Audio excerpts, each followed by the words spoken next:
Welcome back, everyone. So it is officially halfway through the term. So go ahead and give yourselves a pat on the back for making it this far. So last week, you completed a worksheet in which you hopefully took a look at a peer-reviewed article related to your environmental issues project.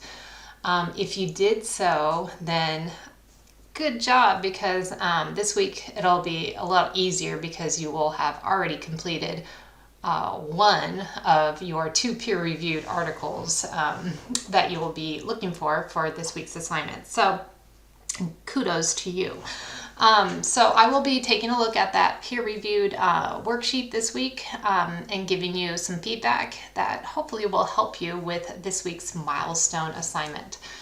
So we're going to take a look at the theme of energy.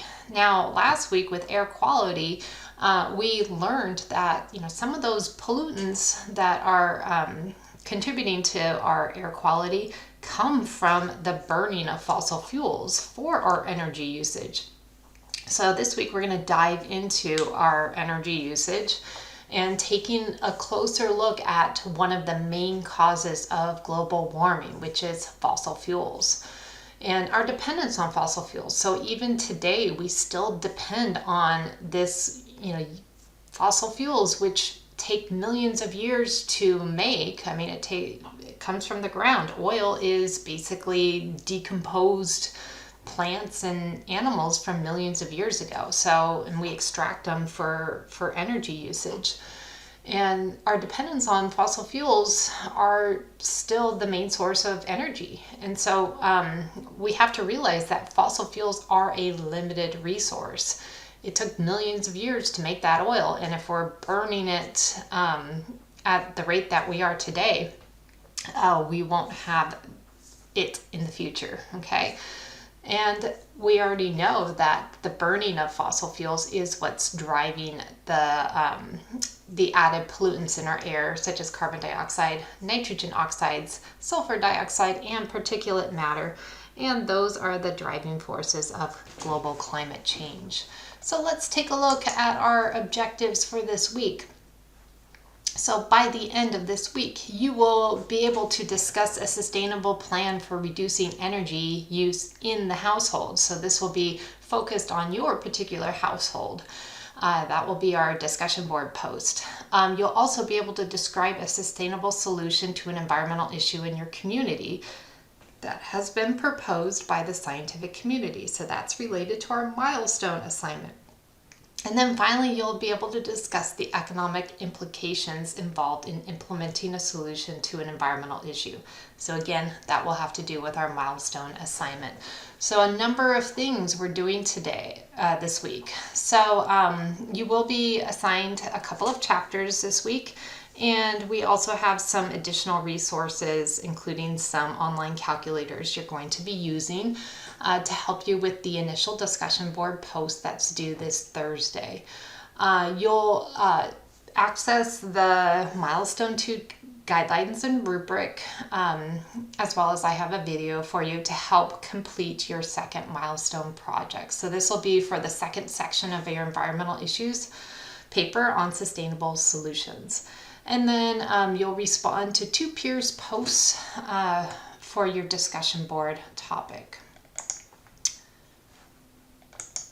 So as I stated before, we're going to be taking a closer look at energy. Now, the majority of our energy usage here in the United States is based on what we call fossil fuels. So those are non-renewable sources of energy. So extracted from the ground and burned in order to convert that into electricity. Those are different from renewable energy sources. So renewable energy would be things like solar, wind, geothermal energy. These are things that we can do that produce little to no pollution. They can have some upfront costs, but once we get them going, since it's renewable energy, they're very, very cost effective. They can run with very little cost to them. And so we're going to learn about the, positive and negatives of both types of energy sources. We'll also look at the politics involved with them. So that also is a driver to our energy usage here in the United States. You're going to focus in on your own household energy usage. So you will be investigating, how much energy you use. So you'll need to gather some evidence and need to grab an energy bill to calculate your energy usage and use that as a comparison to others.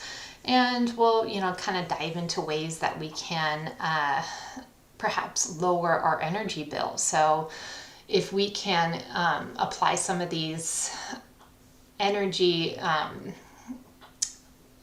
ways that we can save energy, it will not only reduce your ecological footprint, but it'll also save you money. So win-win here. And we'll also take a look at ways that we can apply pressure on our political pressures that can help us drive our country into perhaps supplying energy in a clean way. Okay, so we'll dive into all of that this week. So we have 2 assignments due this week. So the first one will be our discussion board post. And again, like I stated before, you will be looking at your own energy usage within your household.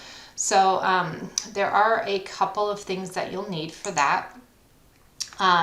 So first off, we will be looking at 2 chapters this week. So chapters 15 and 16 from your textbook.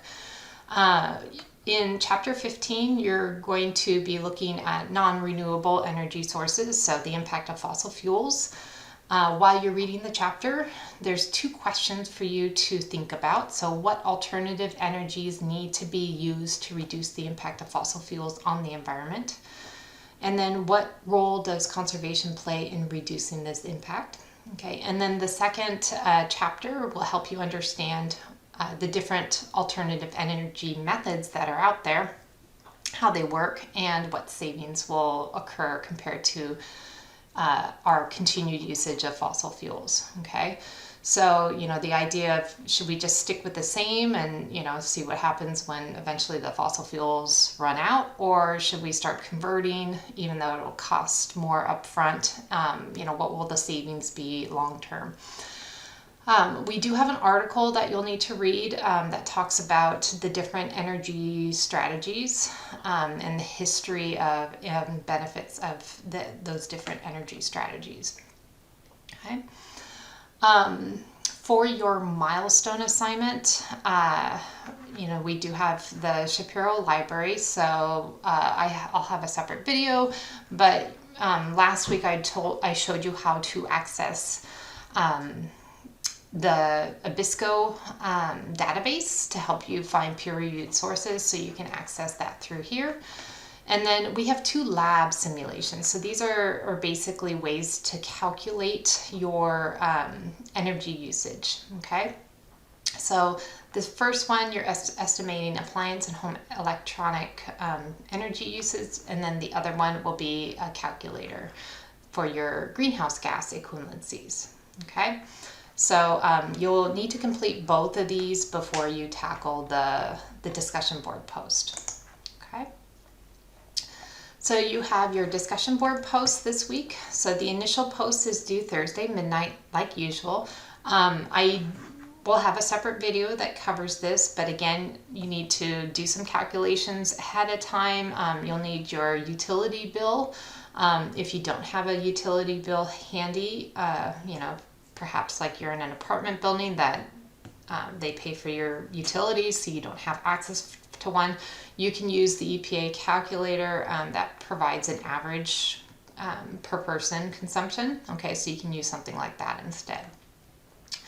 Once you've submitted your initial post, we do have response posts that are due by Sunday midnight. So I'll have a separate video that goes through how to calculate everything. And then your milestone project. So the milestone project goes through part 2 of your environmental issues project. So you hopefully have completed milestone or part 1 on the environmental issue.